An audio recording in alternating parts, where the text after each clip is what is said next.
بخاری شریف میں آقا کریم صلی اللہ علیہ وسلم نے فرمایا کہ الذی یذکر ربہ والذی لم یذکر ربہ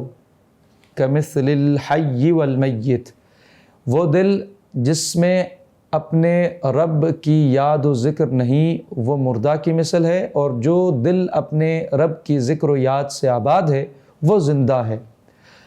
تو اسی طرح ایک اور حدیث جامع ترمذی شریف کے اندر آقا کریم صلی اللہ علیہ وسلم نے فرمایا کہ وہ انسان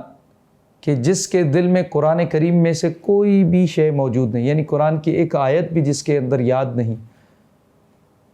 تو لیس فی جوفہ شیء من القرآن کالبیت الخرب، وہ دل ایسے ہے جیسے ایک ویران و برباد گھر۔ آقا کریم صلی اللہ علیہ وسلم نے فرمایا وہ گھر جس میں یعنی وہ کوئی بھی نہیں ہو، ویران ہو، برباد ہو، ایسے وہ دل ہے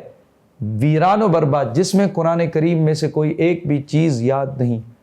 محفوظ نہیں۔ تو ہمیں چاہیے کہ ہم قرآن کریم میں سے جو ہو سکے یاد کریں، جتنا ہو سکے یاد کریں اور اس پہ عمل کریں، اس پہ فکر کریں۔